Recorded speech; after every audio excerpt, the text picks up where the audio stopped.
കിനാക്കൂടുമാ മരുപ്പച്ച തേടി തേടി ഉരുകും വേനൽ തീരങ്ങളിൽ. കിനാക്കൂടുമായി മരുപ്പച്ച തേടി തേടി ഉരുകും വേനൽ തീരങ്ങളിൽ. തളരുന്ന നേരം കരുത്തേകുവാൻ പാതയമായി പൊഴിയും ദൈവസ്നേഹത്തിൻ ജീവാമൃതം.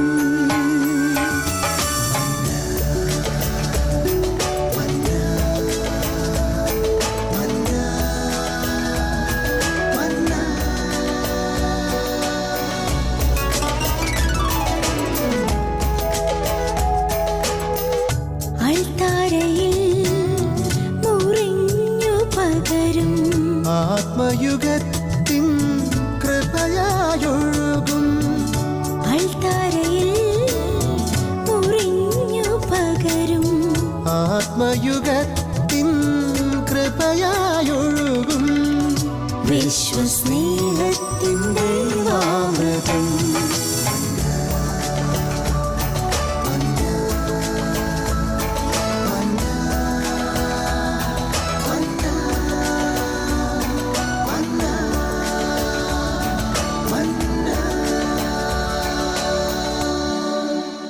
എല്ലാ ശാലോം ടി വി പ്രേക്ഷകർക്ക് മന്നയുടെ എപ്പിസോഡിലേക്ക് സ്വാഗതം ആശംസിക്കുന്നു.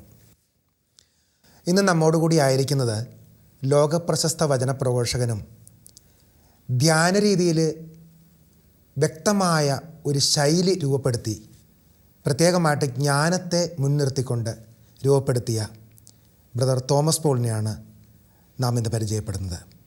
ബ്രദറിനെ മന്നയുടെ എപ്പിസോഡിലേക്ക് സ്വാഗതം ചെയ്യുന്നു. വർഷങ്ങൾക്ക് മുൻപ് ആത്മീയതയിലേക്ക് കടന്നു വരുന്ന സമയത്ത് ഞാൻ നിരന്തരമായി കേട്ടുകൊണ്ടിരുന്ന പ്രസംഗങ്ങളാണ് ബ്രദർ തോമസ് പോളിൻ്റേത്. അങ്ങനെ അത് കേട്ട് ഇരിക്കെ അദ്ദേഹത്തെ കാണുവാൻ എനിക്കൊരവസരം ലഭിച്ചു. ജീവിതത്തിൽ വളരെ പ്രതികൂല സാഹചര്യങ്ങളോട് ഞാൻ കടന്നു പോകുന്ന സമയമായിരുന്നു. സാമ്പത്തിക മേഖലയിൽ പ്രശ്നങ്ങൾ, കുടുംബജീവിതത്തിൽ, ജോലി മേഖലയിലൊക്കെ ഒരു സ്ഥിരതയില്ലാത്ത അവസ്ഥയിലാണ് ഞാൻ അദ്ദേഹത്തെ കണ്ടുമുട്ടുന്നത്. സത്യത്തിൽ അദ്ദേഹത്തെ കണ്ടുമുട്ടുമ്പോൾ എൻ്റെ പ്രതീക്ഷ മുഴുവൻ അദ്ദേഹത്തിൽ നിന്നൊരു പ്രാർത്ഥനാ സഹായം നേടണം, കൂടാതെ അദ്ദേഹം എനിക്ക് വേണ്ടി പ്രാർത്ഥിക്കുമ്പോൾ അനേകം കാര്യങ്ങൾ എനിക്ക് പറഞ്ഞു തരുമെന്നുള്ള വലിയ പ്രതീക്ഷയിലാണ് ഞാൻ അദ്ദേഹത്തെ കണ്ടത്. കാണാൻ തന്നെ ഒരു ദിവസം അനേകം നേരം കാത്തിരുന്നിട്ടാണ് അദ്ദേഹത്തെ കണ്ടത്. അങ്ങനെ കണ്ടുമുട്ടി അദ്ദേഹം എനിക്ക് വേണ്ടി കുറച്ചു നേരം പ്രാർത്ഥിച്ചു. പ്രാർത്ഥിച്ച ശേഷം ഇപ്രകാരം ഒരു വാക്ക് പറഞ്ഞു: എല്ലാ പ്രഭാതത്തിനും ജ്ഞാനത്തിനു വേണ്ടി പ്രാർത്ഥിക്കുക. എൻ്റെ പ്രതീക്ഷ മുഴുവൻ ശൂന്യമായി എന്നുള്ളതാണ് സത്യം. കാരണം ഞാൻ വിചാരിച്ചത് അദ്ദേഹം വളരെ പ്രശസ്തനായ വചനപ്രഘോഷകനാണ്, അദ്ദേഹത്തിൽ നിന്ന് വളരെ വലിയ ഉപദേശങ്ങൾ ലഭിക്കും, എൻ്റെ ജീവിതത്തിലെ എല്ലാ മേഖലയെക്കുറിച്ചും അദ്ദേഹം പറയും എന്നൊക്കെ ഞാൻ പ്രതീക്ഷിച്ചിരുന്നു. പക്ഷേ വളരെ നിരാശനായി ഞാൻ തിരിച്ചു പോരുന്ന വഴിക്ക് ഞാൻ ആലോചിച്ചു, ദൈവമേ, ഞാൻ ഇത്രയും നാളും കാത്തിരുന്നത് വലിയ ദൂത് കേൾക്കാൻ വേണ്ടിയാണ്, പക്ഷേ എനിക്ക് കിട്ടിയതാകട്ടെ ചെറിയൊരു വാക്ക്: പ്രഭാതത്തിനെണീറ്റ് ജ്ഞാനത്തിന് വേണ്ടി പ്രാർത്ഥിക്കുക. തിരികെ വരുന്ന വഴിക്കാണ് എൻ്റെ മനസ്സിലേക്ക് പെട്ടെന്ന് ദൈവത്തിൻ്റെ പരിശുദ്ധാത്മാവ് ഒരു തോന്നൽ തോന്നിച്ചു. അതിപ്രകാരമാണ്. രാജാക്കന്മാരുടെ പുസ്തകത്തിൽ 2 രാജാക്കന്മാരുടെ പുസ്തകത്തിൽ അതിൻ്റെ 5-ാം അധ്യായത്തിൽ നാമാൻ്റെ കുഷ്ഠരോഗം മാറുന്നതിനെക്കുറിച്ച് പറയുന്നുണ്ട്. സിറിയ രാജാവിൻ്റെ സർവ്വസൈന്യാധിപനായ നാമാൻ കുഷ്ഠരോഗിയായിരുന്നു. അങ്ങനെ അദ്ദേഹം പ്രവാചകനെ കാണാൻ പോകുന്നു. പ്രവാചകൻ നേരിട്ടല്ല പറയുന്നതും, ദൂതനെ അയച്ചിട്ട് പറയുന്നുണ്ട്, ജോർദാനിൽ പോയി മുങ്ങുക. സത്യത്തിൽ നാമാൻ പ്രതീക്ഷിച്ചിരുന്നത് പ്രവാചകൻ കടന്നു വരുമെന്നും തൻ്റെ കരങ്ങൾ വീശി സൗഖ്യം നൽകുമെന്നാണ്. പക്ഷേ പ്രതീക്ഷയ്ക്ക് വിപരീതമായിട്ടാണ് സംഭവിച്ചത്. നാമാൻ ക്രൂദ്ധനായി.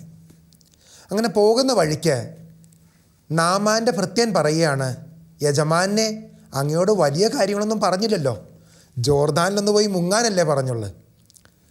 ആ വാക്ക് നാമാൻ സ്വീകരിക്കുകയും ജോർദാനിൽ പോയി മുങ്ങി ശരീരം ഒരു ശിശുവിൻ്റേത് പോലെയായി മാറി. തോമസ് പോൾ ബ്രദർ അന്ന് എന്നോട് പറഞ്ഞ ആ വാക്ക് ഞാൻ പെട്ടെന്ന് തന്നെ സ്വീകരിച്ചു. ആ നിമിഷം മുതൽ ഞാൻ പ്രാർത്ഥിക്കാൻ ആരംഭിച്ചു ജ്ഞാനത്തിന് വേണ്ടിയിട്ട്. എൻ്റെ പ്രിയപ്പെട്ടവരെ, ഏതാണ്ട് 3 മാസങ്ങൾക്കുള്ളിൽ തന്നെ എൻ്റെ ജീവിതത്തെ മാറ്റിമറിക്കുന്ന അത്ഭുതകരമായ ഒരു ശക്തി എന്നിൽ നിറഞ്ഞു എന്ന് എനിക്ക് വ്യക്തമായിട്ട് മനസ്സിലായി. എൻ്റെ ജീവിതത്തെ അപ്പാടെ മാറ്റിമറിച്ചു. ഇന്ന് ഞാൻ അദ്ദേഹത്തോട് സംസാരിക്കുമ്പോൾ എനിക്ക് കേൾക്കാൻ ആഗ്രഹിക്കുന്നതും ശലോം പ്രേക്ഷകർ കേൾക്കാൻ ആഗ്രഹിക്കുന്നതും ആ ഒരു കാര്യം തന്നെയായിരിക്കും. ബ്രദറെ, ജ്ഞാനത്തിൻ്റെ ശക്തി എന്താണ്? ജ്ഞാനത്തിന് വേണ്ടി പ്രാർത്ഥിക്കുന്നതിൻ്റെ പ്രധാന ഒരു രഹസ്യം, നമ്മൾ ജ്ഞാനസ്നാനമാണ് സ്വീകരിച്ചിരിക്കുന്നത്. അതായത് മാമോദീസായിലൂടെ യേശുക്രിസ്തുവിൽ സ്നാനപ്പെട്ടതിലൂടെ ഈശോ പറഞ്ഞു, ഇതാ സോളമനേക്കാൾ വലിയവൻ ഇവിടെ. പൗലോസ്ലീഹയുടെ ലേഖനത്തിൽ പറയുന്നു, ജ്ഞാനത്തിൻ്റെയും അറിവിൻ്റെയും നിധികൾ അവനിലാണല്ലോ ഒളിഞ്ഞിരിക്കുന്നത്. കൊരിന്ത്യോസുകാർക്ക് എഴുതിയ ലേഖനം 1-ാം അധ്യായം 30-ാമത്തെ വചനത്തിൽ പറയുന്നു, നമ്മുടെ ജീവിതത്തിൻ്റെ ഉറവിടം അവിടുന്നാണ്. ദൈവം അവനെ നമുക്കായി ജ്ഞാനമാക്കിയിരിക്കുന്നു. ദൈവം അവനെ നമുക്കായി ജ്ഞാനമാക്കിയിരിക്കുന്നു.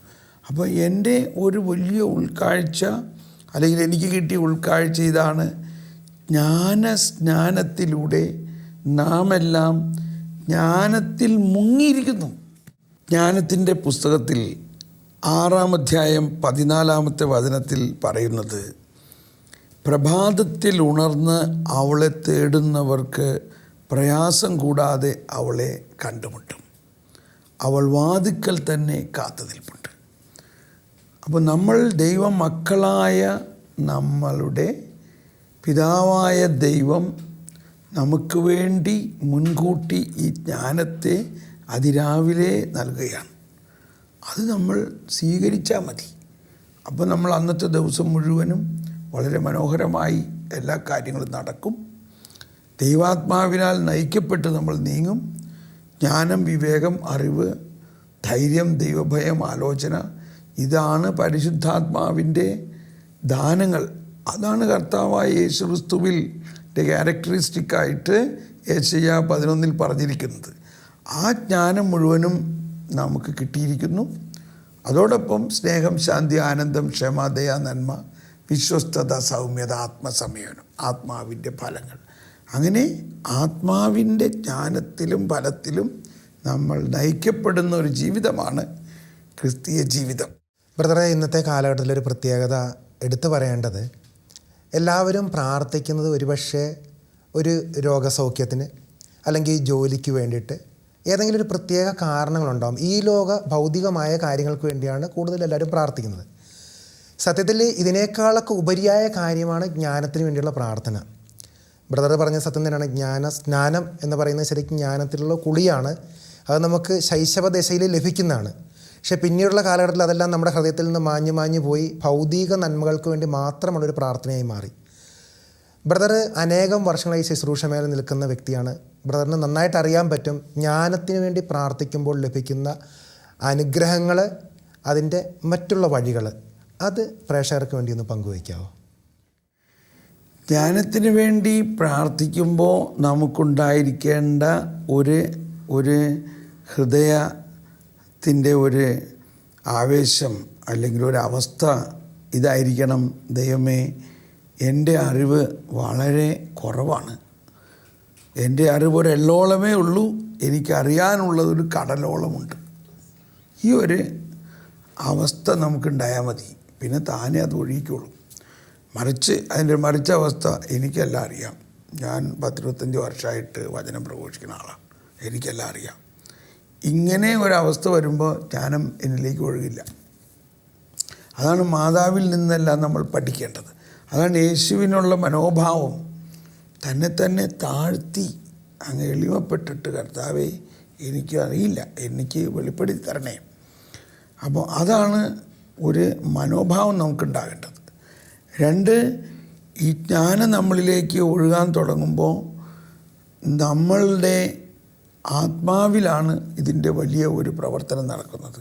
അപ്പോൾ നമ്മുടെ പ്രാർത്ഥനകൾ എവിടെയോ ഇരിക്കണ ഒരു ദൈവത്തിലെ കേന്ദ്രീകരിക്കാതെ നമ്മുടെ ഉള്ളിൽ എമ്മാനുവേൽ ആയിരിക്കുന്ന സർവജ്ഞനായ ഭരണകർത്താവും അങ്ങയുടെ ഭവനത്തിൽ വസിക്കുന്നവരുടെ വിസ്മയനീയനായ പരിപാലകനും സകല നന്മകളുടെയും സകല സൗഭാഗ്യങ്ങളുടെയും ഉറവിടവുമായ ദൈവമേ. കണ്ടോ, ആ ഒരു ആശയമാണ്. സർവജ്ഞനായ ദൈവം എവിടെയാ? നമ്മുടെ ഉള്ളിൽ. ഇനി എന്താ വേണ്ടത് നമുക്ക്? ഈ ദൈവത്തിനെ അറിയോ നമ്മൾക്ക് എന്തൊക്കെ വേണമെന്ന്? നമ്മളെക്കാൾ കൂടുതലായി അറിയാം. അപ്പോൾ എൻ്റെ ജീവിതത്തിലുണ്ടായിട്ടുള്ള അനുഭവങ്ങൾ, ഞാനൊരു യുവാവായിരുന്നപ്പോഴും മുതലേ എനിക്കുണ്ടായ വലിയൊരു അനുഭവം, ഞാനൊരു എൻജിനീയറിങ് ജോലിയിൽ വലിയൊരു മെഷീൻ ജർമ്മനിയിൽ നിന്ന് ഇമ്പോർട്ട് ചെയ്തു. അവിടെ എന്നെ ജർമ്മൻ എൻജിനീയറോടൊപ്പം ഇന്ത്യൻ എൻജിനീയറായിട്ട് സഹായിക്കാൻ പറ്റും. ഈ ജർമ്മൻ എൻജിനീയർ ഒരുപാട് കഷ്ടപ്പെട്ടിട്ടും ഈ മിഷൻ നടത്താൻ പറ്റിയില്ല. അദ്ദേഹം മടങ്ങിപ്പോയി. വളരെ പ്രസ്റ്റീജിയസ് കാര്യമാണ്. ഈ മെഷീൻ നടന്നില്ലെങ്കിൽ ജർമ്മൻകാരുടെ പ്രസ്റ്റീജ് ഇഷ്യൂ. ഈ മെഷീൻ നടന്നില്ലെങ്കിൽ ഇത് തിരിച്ചു കൊണ്ടുപോയി വേറെ മെഷീൻ കൊണ്ടുവരേണ്ടി വരും. 1 മാസം ഞങ്ങൾ രാവും പകലും പരിശ്രമിച്ചിട്ട് നടന്നില്ല. ഗവൺമെൻറ് ഓഫ് ഇന്ത്യക്കും പ്രശ്നമാണ്. ഇങ്ങനെ ഇരിക്കെ അയാൾ മടങ്ങിപ്പോയി കഴിഞ്ഞപ്പോൾ എനിക്ക് വളരെ ഒരു മനപ്രയാസം തോന്നി. ഞാൻ ആ മെഷീൻ്റെ അടുത്ത് രാവിലെ പോയിരുന്നു. വളരെ കുണ്ഠിതപ്പെട്ടിരുന്നപ്പോൾ എൻ്റെ ഉള്ളിൽ ഒരു ചിന്ത, ദൈവത്തിൻ്റെ ജ്ഞാനത്തിന് എല്ലാം അറിയാമല്ലോ. ഞാനിങ്ങനെ പ്രാർത്ഥിച്ചു, ദൈവമേ അങ്ങേക്കെല്ലാം അറിയാമല്ലോ. എനിക്ക് പെട്ടെന്നൊരു സന്തോഷം തോന്നി, എൻ്റെ പ്രശ്നമെല്ലാം തീർന്നു എന്ന്. കാരണം ഇതെല്ലാം അറിയുന്ന ഒരാൾ നമ്മുടെ കൂടെ ഉണ്ട്. ഞാനിങ്ങനെ പ്രാർത്ഥിച്ചു, എനിക്കറിയാം അങ്ങേക്കെല്ലാം അറിയാം. I know that you know. എന്നിട്ട് ഞാൻ അങ്ങ് പ്രാർത്ഥിച്ചു, കർത്താവേ ഇതിൻ്റെ പരിഹാരം അങ്ങയുടെ ജ്ഞാനത്തിലൂടെ എനിക്കിപ്പോൾ പറഞ്ഞു തരണം. വാസ്തവത്തിൽ എനിക്ക് തോന്നിയത് ഈശോയ്ക്കൊരു പുഞ്ചിരിയാണ് തോന്നിയത്. നിനക്ക് ഇപ്പോഴെങ്കിലും മനസ്സിലായല്ലോ എനിക്കെല്ലാം അറിയാമെന്ന്. ഞാൻ ഭയങ്കര സന്തോഷമായി. അധികം താമസിയാതെ ഏതാനും നിമിഷങ്ങൾക്കകത്ത് എനിക്ക് വലിയൊരു ഐഡിയ കിട്ടുകയാണ്. ഈ 1 മാസം ജർമ്മൻ എൻജിനീയറോ ഞങ്ങൾ ആരും ചിന്തിക്കാത്ത ഒരു ഐഡിയ കിട്ടി. അത് കിട്ടിയ ഉടനെ ഞാൻ ഓടി ചീഫ് എഞ്ചിനീയറുടെ ഓഫീസിൽ പോയി അദ്ദേഹത്തിനോട് പറഞ്ഞപ്പോൾ ആദ്യം അദ്ദേഹം പറഞ്ഞത്, ഈ ജർമ്മൻ എൻജിനീയർ ചെയ്യാത്ത കാര്യം നിനക്ക് എങ്ങനെ പറ്റും? ഞാൻ പറഞ്ഞു, സാർ അറ്റ്ലീസ്റ്റ് ഒന്ന് കേൾക്ക്. അങ്ങനെ അദ്ദേഹം കേട്ടു കഴിഞ്ഞപ്പോൾ അദ്ദേഹം പറയാ, ഇത് നല്ല ഐഡിയ ആണല്ലോ, ഉടനെ നമുക്കിത് ചെയ്യണം എന്നും പറഞ്ഞ് ഞങ്ങൾ 2 പേരും ഓടി ആ എൻജിൻ റൂമിലേക്ക് പോയി ആളുകളെ വിളിച്ച് ഞാൻ ഉദ്ദേശിച്ചിരുന്ന മാതിരി അതിനഴിച്ച് വേണ്ട മാതിരി ചെയ്ത് കഴിഞ്ഞിട്ട് ബട്ടൺ അമർത്തിയപ്പോൾ മെഷീൻ സ്റ്റാർട്ടായി. ഈ വിവരം ജർമ്മനിയിൽ അറിഞ്ഞിട്ട് അവർക്ക് എന്ത് ചെയ്തിട്ട് മനസ്സിലാവില്ല എങ്ങനെ ഇത് സംഭവിച്ചു. അയാൾ ജർമ്മനിയിൽ നിന്ന് വന്നിരിക്കണം വീണ്ടും ഇത് പഠിക്കാൻ. എങ്ങനെ നീ ഇത് ചെയ്തു? ഞാൻ പറഞ്ഞു, ഇത് വളരെ നിസ്സാരമായിരുന്നു, വളരെ നിസ്സാരം. അപ്പം നമ്മൾ ഭയങ്കര കോംപ്ലിക്കേറ്റഡ് രീതിയിൽ ചിന്തിക്കുകയായിരുന്നു. കർത്താവ് പറഞ്ഞു തന്നു ഇതിനെ വളരെ നിസ്സാരമായിട്ട്. അങ്ങനെ എനിക്ക് പ്രൊമോഷൻ കിട്ടി. ഞാൻ അവിടെ വലിയ പ്രസിദ്ധനായി. പിന്നെ ആ ഫാക്ടറിയിൽ എന്ത് പ്രശ്നമുണ്ടെങ്കിലും ആർക്കും ചെയ്യാൻ പറ്റിയില്ലെങ്കിൽ തോമസ് പോളിനോട് വിളിച്ചാൽ മതി. എനിക്കൊന്നും അറിയാത്ത കാര്യങ്ങളായിരിക്കും, പക്ഷെ ഞാൻ അവിടെ പോയിരുന്ന് കുറച്ച് സമയം ജ്ഞാനത്തിന് വേണ്ടി പ്രാർത്ഥിക്കുമ്പോൾ ഇതെല്ലാം പറഞ്ഞു തരും. അപ്പോൾ ഇതായിരുന്നു. ഇതിങ്ങനെ നമ്മുടെ ജീവിതത്തിൽ പ്രാക്ടിക്കലായിട്ട് ഇന്ന് നമ്മുടെ കുടുംബ പ്രശ്നം, ബിസിനസ്സിലെ പ്രശ്നം, സാമ്പത്തിക തകർച്ച, ഇതെല്ലാത്തിൻ്റെയും വാസ്തവത്തിൽ കാരണം നമ്മൾ ചില തീരുമാനങ്ങൾ എടുക്കുന്നതിന് മുൻപ് ജ്ഞാനത്തിന് വേണ്ടി പ്രാർത്ഥിക്കാതെ നമ്മുടെ മാനുഷിക ബുദ്ധിയിലെടുത്ത തീരുമാനങ്ങൾ ആണ് പരാജയപ്പെടുന്നത്. സത്യത്തിൽ മിഷൻ നിർമ്മിച്ചത് ജർമ്മൻകാരാണ്. നിർമ്മിച്ച വ്യക്തിക്ക് അറിയാൻ പറ്റും അതിൻ്റെ ഏതെല്ലാം കാര്യങ്ങളുണ്ട്, എന്തെല്ലാം നൂലാമാലകളുണ്ടെന്ന്. പക്ഷേ അതൊരിക്കലും പരിഹരിക്കാൻ പറ്റാതെ വന്നപ്പോൾ ദൈവത്തിൽ ആശ്രയിച്ചുകൊണ്ടത് പരിഹരിച്ച ബ്രദറിൻ്റെ ആ അത്ഭുതകരമായ ഒരു അനുഭവം തീർച്ചയായിട്ടും നമുക്കെല്ലാവർക്കും ഒരു മാതൃകാപരമാണ്. ബ്രദർ, ഇന്നത്തെ കാലഘട്ടത്തിൽ ഒരു പ്രത്യേകത ഞാൻ കാണുന്നത്, എത്രമാത്രം പ്രാർത്ഥിക്കുന്നു, തീഷ്ണതയുണ്ട്, പക്ഷെ പലപ്പോഴും ആ വിശ്വാസത്തിൽ നിലനിന്ന് പോകാൻ സാധിക്കുന്നില്ല. ഒരുപക്ഷെ പ്രാർത്ഥിച്ച അനേകം അത്ഭുതങ്ങൾ കാണുന്നുണ്ട്, അനുഭവിക്കുന്നുണ്ട്, പക്ഷേ അതിന് നിന്ന് പോകാൻ സാധിക്കാത്ത ഒരവസ്ഥയുണ്ട്. ഹെബ്രായ ലേഖനത്തിൽ അതിൻ്റെ 10-ാം അധ്യായം 38-ാം വചനം ഇപ്രകാരം പറയുന്നു: എൻ്റെ നീതിമാൻ വിശ്വാസം മൂലം ജീവിക്കും, അവൻ പിന്മാറുന്നെങ്കിൽ എൻ്റെ ആത്മാവ് അവനിൽ പ്രസാദിക്കുകയില്ല. വ്യക്തമായ ഒരു വചനമാണ്. ബ്രദറിന് നിലനിൽപ്പില്ലാത്ത ഒരവസ്ഥയിൽ, വിശ്വാസത്തിന് നിലനിൽക്കാൻ പറ്റാത്ത അവസ്ഥയിൽ ബ്രദറിന് അവർക്ക് കൊടുക്കാവുന്ന ഒരു നല്ല ഉപദേശം. അതിൻ്റെ തൊട്ടടുത്ത വചനത്തിൽ പറയുന്നത്, പിന്മാറി നശിപ്പിക്കപ്പെടുന്നവരുടെ കൂട്ടത്തിലല്ല, വിശ്വസിച്ച് ആത്മരക്ഷ പ്രാപിക്കുന്നവരുടെ കൂട്ടത്തിലാണ് നാം എന്നുള്ളത്. അപ്പോൾ വലിയൊരു രഹസ്യം ഇവിടെ മനസ്സിലാക്കാനുള്ളത്, വിശ്വാസം ദൈവത്തിൻ്റെ സൗജന്യ ദാനമാണ്. അതോടൊപ്പം നമ്മൾ മനസ്സിലാക്കണം, നമുക്കൊരു ദാനം കിട്ടിയാൽ, നമുക്കിപ്പോൾ ബർത്ത്ഡേക്ക് ഒരു ഗിഫ്റ്റ് കിട്ടി, നമ്മളത് പൊളിച്ച് നോക്കണം. ആ പെട്ടി പൊളിച്ച് നോക്കിയപ്പോൾ എന്താ കാണുന്നത്? അതിൻ്റെ അകത്ത് വേറെ കുറേ ദാനങ്ങൾ എന്ന് പറഞ്ഞാൽ ചെറിയ ചെറിയ വേറെ പാക്കറ്റുകൾ. അത് പൊളിച്ച് നോക്കിയപ്പോഴാണ്, ഇതുപോലത്തെ ഒരു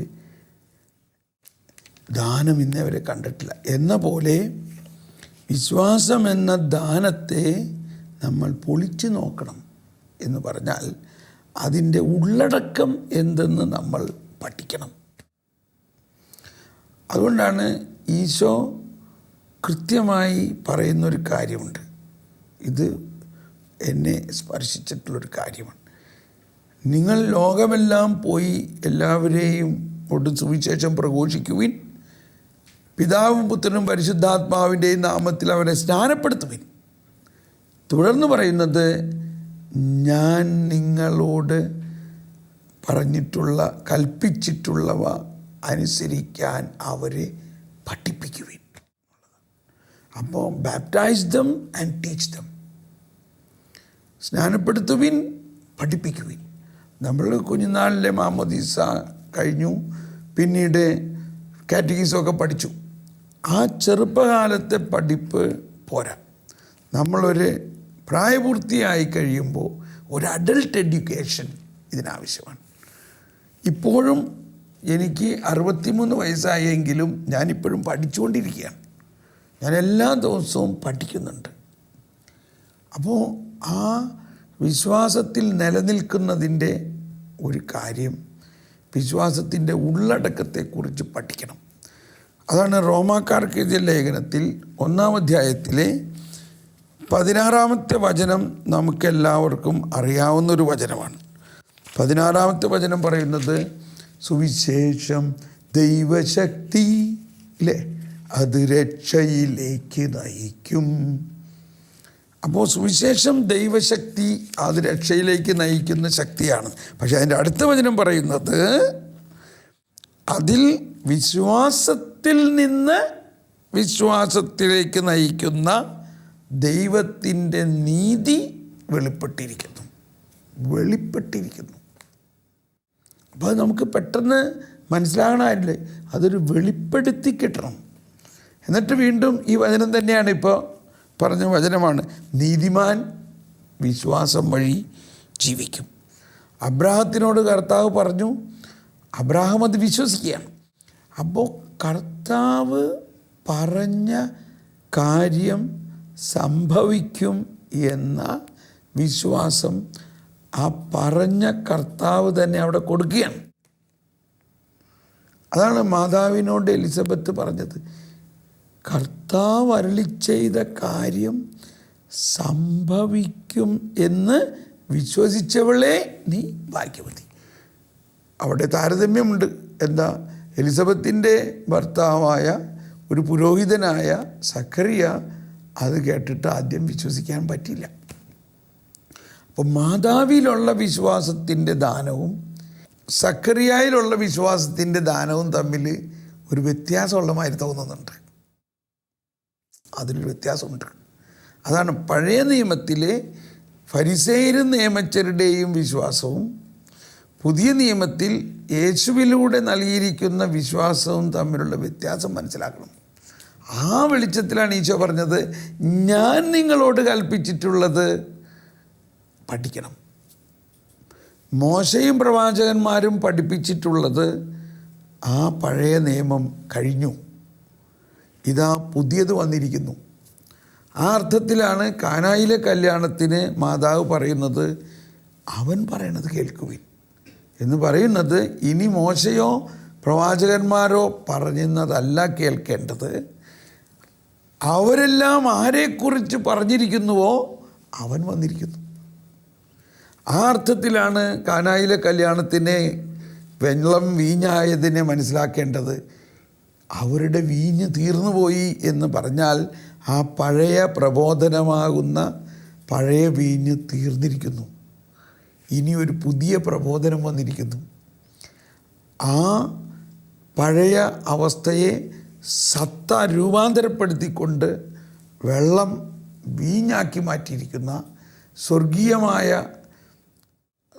ഒരു പ്രബോധനമാണ് നമുക്ക് കിട്ടിയിരിക്കുന്നത്. ഈ അർത്ഥത്തിലാണ് നമ്മളെ പുതിയ നിയമത്തിൽ അടങ്ങിയിരിക്കുന്ന വിശ്വാസത്തെ ഉൾക്കൊള്ളേണ്ടത്. അപ്പോൾ നിയമത്തിലൂടെ അല്ല നീതിമാൻ നീതീകരിക്കപ്പെടുന്നത്, വിശ്വാസത്തിലൂടെയാണ്. പറയണതിൻ്റെ അർത്ഥം, ഒരുവൻ 10 കൽപ്പനയെ മാത്രം പിടിച്ച് ജീവിക്കുകയാണെങ്കിൽ അവൻ്റെ സ്വന്തം ശക്തി കൊണ്ട് അവൻ ജീവിക്കണം. അതാണ് ഫരിസേയർ ചെയ്തിരുന്നത്.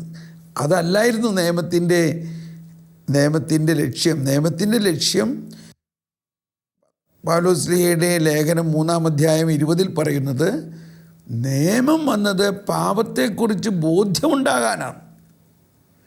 എന്നിട്ട് അടുത്ത വചനം പറയുന്നത് 3:21, 22, 23 പറയുന്നത്, റോമർ 3:21, 22, ഇപ്പോൾ ഇതാ നിയമത്തിലൂടെ അല്ലാതെ, ഇത് വലിയ കാര്യമല്ലേ, നിയമത്തിലൂടെ അല്ലാതെ യേശുക്രിസ്തുവിലുള്ള വിശ്വാസം വഴി നീതി വന്നിരിക്കുന്നു. അപ്പോൾ നമ്മൾ വിശ്വാസത്തിൽ പിന്നോട്ട് പോകുന്നു എന്ന് പറയുന്നത്, പൗലോസ്ലീഹ പിന്നോട്ട് പോകുന്നു എന്ന് പറയുന്നത്, പ്രത്യേകിച്ച് പല സഭകളിൽ, ഗലാത്യ സഭയിൽ പൗലോസ്ലീഹയാണ് ഈ പുതിയ നിയമത്തിൻ്റെ പൂർണ്ണാനുഭവം. കാരണം പൗലോസ് ഒരു ഫരിസേയനായിരുന്നു, നിയമപ്രകാരം ഭയങ്കര വാശി പിടിച്ച് നടന്നിരുന്ന ആളായിരുന്നു. ആ ആൾ കംപ്ലീറ്റ് മാറി കൃപയിലെ ആയി. യേശുക്രിസ്തുവിലുള്ള വിശ്വാസം വഴി പരിശുദ്ധാത്മാവുള്ള ജീവിതത്തിലായി കഴിഞ്ഞപ്പോൾ ആ പുതിയ നിയമത്തിൻ്റെ പശ്ചാത്തലത്തിൽ ഉണ്ടാക്കിയ ഗലാത്യ സഭക്കാർ കുറേ കഴിഞ്ഞപ്പോൾ പിന്മാറി. അവർ പറയാണ്, നമ്മൾ ഇനി നിയമം കൃത്യമായിട്ട് പാലിക്കണം, പ്രമാണങ്ങൾ അനുസരിച്ച് ജീവിക്കണം, നമ്മൾ പരിച്ഛേദനം ചെയ്യണം, യഹൂദ ആചാരങ്ങളെല്ലാം നടത്തണം. അതുകൊണ്ടാണ് പൗലോസ് പറഞ്ഞത്, ഞാൻ നിങ്ങളോട് പറഞ്ഞ ആ സുവിശേഷത്തിന് വിപരീതമായി ഞാൻ തന്നെ വീണ്ടും വന്ന് പറഞ്ഞാൽ നിങ്ങൾ അത് വിശ്വസിക്കരുത്, ഒരു മാലാഖ വന്ന് പറഞ്ഞാലും നിങ്ങൾ വിശ്വസിക്കരുത്. ഗലാത്യ ലേഖനത്തിൽ 3-ാം അധ്യായത്തിലെല്ലാം വിശദീകരിക്കുന്ന ഇതാണ് നിയമവും വിശ്വാസവും. എങ്ങനെ നമുക്ക് വിശ്വാസം കിട്ടി? അബ്രാഹത്തിന് കൊടുത്ത വാഗ്ദാനം, അബ്രാഹത്തിന് ലഭിച്ച വിശ്വാസമാണ് നമുക്ക് കൈമാറപ്പെട്ടിരിക്കുന്നത്. അബ്രാഹത്തിന് വിശ്വാസം കൊടുത്തത് അബ്രാഹത്തിൻ്റെ പ്രവൃത്തിയിലൂടെയല്ല, സൗജന്യദാനമായിട്ട് കൊടുത്തതും ആ വിശ്വാസത്തനുസരിച്ചുള്ള ഘടകങ്ങൾ അതിനകത്തുണ്ട്. ആ ഘടകങ്ങൾ നമ്മൾ പഠിക്കണം, അതിൽ നമ്മൾ വിശ്വസിക്കണം. ആ വാഗ്ദാനം, അബ്രാഹത്തിന് കൊടുത്ത വാഗ്ദാനവും വാഗ്ദാനത്തിൻ്റെ ശപഥവും യേശുക്രിസ്തുവിലൂടെയാണ് പൂർത്തിയായത്. അപ്പോൾ അബ്രാഹം മുതൽ യേശുക്രിസ്തു വരെയുള്ള കാലഘട്ടത്തിൽ ജനം എന്ത് ചെയ്യും? ആ കാലഘട്ടത്തിന് ഒരു പാലകനെ ആവശ്യമുണ്ടായിരുന്നു എന്ന്. ആ പാലനത്തിന് വേണ്ടിയായിരുന്നു മോശയിലൂടെ നിയമം വന്നത്. എന്നിട്ട് പറയുന്നുണ്ട്, ഈ വാഗ്ദാനമനുസരിച്ചുള്ള സന്തതി വന്നു കഴിഞ്ഞപ്പോൾ പിന്നെ ഇനി പാലകൻ്റെ ആവശ്യമുണ്ടോ എന്നുള്ളതാണ്. പിന്നെ ആര് പാലിക്കണം? യേശുക്രിസ്തു നമ്മളെ പാലിക്കണം. അതാണ് വിശ്വാസം വഴിയാണ് നീതിമാൻ ജീവിക്കുന്നതെന്ന് പറയുന്നത്. അപ്പോൾ അത് ഗലാത്യ ലേഖനത്തിൽ 3-ാം അധ്യായത്തിൽ എൻ്റെ ശീർഷകം മുഴുവനും നിയമമോ വിശ്വാസമോ കണ്ടു. നിയമവും വാഗ്ദാനവും അടുത്ത്.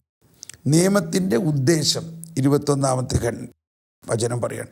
അങ്ങനെയെങ്കിൽ നിയമം ദൈവത്തിൻ്റെ വാഗ്ദാനങ്ങൾക്ക് വിരോധമാണോ? ഒരിക്കലുമല്ല.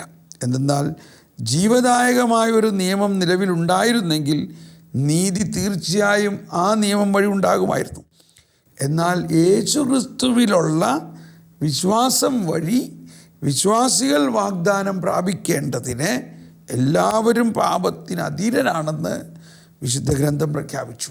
തുറന്ന് പറയാണ്, വിശ്വാസം ആവിർഭവിക്കുന്നതിന് മുമ്പ് നമ്മൾ നിയമത്തിൻ്റെ കാവലിലായിരുന്നു.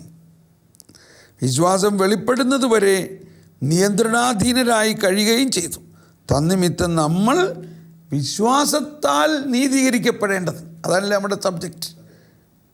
വിശ്വാസത്താൽ നീതീകരിക്കപ്പെടേണ്ടതിന് ക്രിസ്തുവിൻ്റെ ആഗമനം വരെ നിയമം നമ്മുടെ പാലകനായിരുന്നു. ഇത് ഭയങ്കര ബുദ്ധിമുട്ടായത് മനസ്സിലാക്കാൻ. ഇപ്പോഴാകട്ടെ വിശ്വാസം സമാഗതമായ നിലയ്ക്ക് നമ്മൾ പാലകന് അധീനരല്ല. യേശുക്രിസ്തുവിലുള്ള വിശ്വാസം വഴി നിങ്ങളെല്ലാവരും ദൈവപുത്രന്മാരാണ്. അപ്പോൾ അത് സ്നാനത്തെക്കുറിച്ച് പറയാം. ക്രിസ്തുവിനോട് ഐക്യപ്പെടാൻ വേണ്ടി സ്നാനം സ്വീകരിച്ചിരിക്കുന്ന നിങ്ങളെല്ലാവരും ക്രിസ്തുവിനെ ധരിച്ചിരിക്കുന്നു. ഇനി യഹൂദനെന്നോ ഗ്രീക്കുകാരനെന്നോ അടിമയെന്നോ സ്വതന്ത്രരെന്നോ പുരുഷനെന്നോ സ്ത്രീയെന്നോ വ്യത്യാസമില്ല. നിങ്ങളെല്ലാവരും യേശുക്രിസ്തുവിൽ ഒന്നാണ്. നിങ്ങൾ യേശുക്രിസ്തുവിനുള്ളവരാണെങ്കിൽ അബ്രാഹത്തിൻ്റെ സന്തതികളാണ്, വാഗ്ദാനമനുസരിച്ചുള്ള അവകാശികളാണ്.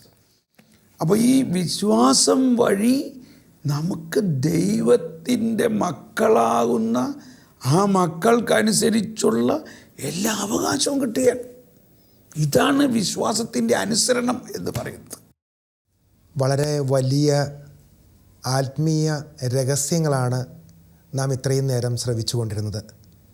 ഒരുപക്ഷെ അത് മനസ്സിലാക്കാൻ തക്ക വിധത്തിലുള്ളൊരു ബുദ്ധിയോ അതിനുള്ള ഒരു വികാസമോ നമുക്കുണ്ടാകണമെന്നില്ല. പക്ഷേ ദൈവത്തിൻ്റെ പരിശുദ്ധാത്മാവ് നൽകുന്ന ജ്ഞാനത്താൽ ഈ രഹസ്യങ്ങളെല്ലാം വളരെ ലളിതമായിട്ട് നമുക്ക് മനസ്സിലാക്കുവാനും അതനുസരിച്ച് ജീവിക്കുവാനും നമുക്ക് സാധിക്കും. ഈ രഹസ്യങ്ങൾ തിരിച്ചറിഞ്ഞ് അനേകം വർഷങ്ങളായി ജീവിതത്തിൽ പകർത്തി അനേകർക്ക് പങ്കുവയ്ക്കുന്ന ബ്രദർ തോമസ് പോളിന് ഇനിയുള്ള മുന്നോട്ടുള്ള കാലഘട്ടങ്ങളിൽ അദ്ദേഹത്തിൻ്റെ ശുശ്രൂഷകളെല്ലാം ദൈവത്തിൻ്റെ ശക്തമായ അനുഗ്രഹവും ദൈവിക കൃപകളും ഉണ്ടാകട്ടെ എന്ന് പ്രാർത്ഥിക്കുന്നു. പ്രത്യേകമായിട്ട് ശാലോം TV പ്രേക്ഷകരുടെ എല്ലാവിധ പ്രാർത്ഥനയും ആശംസകളും നേർന്നുകൊണ്ട് ഈശോ മിശിഹായ്ക്ക് സ്തുതിയായിരിക്കട്ടെ. എപ്പോഴും സ്തുതിയായിരിക്കട്ടെ. കുരിശ് രക്ഷയുടെ അടയാളമാണ്. സ്നേഹത്തിൻ്റെയും പങ്കുവെക്കലിൻ്റെയും മഹത്തായ അനുഭവം. ആ വലിയ രക്ഷയുടെ സാന്നിധ്യം നമ്മുടെ ജീവിതത്തെ സമ്പൂർണ്ണമാക്കട്ടെ. ഏവർക്കും ക്രിസ്തു സ്നേഹവും സമാധാനവും നേരുന്നു. പ്രാർത്ഥനയിൽ നമുക്ക് പരസ്പരം ഓർമ്മിക്കാം.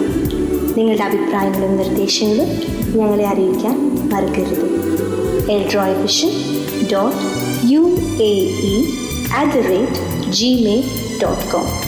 വിശ്വസ്നേഹത്തിൻ്റെ അമൃതം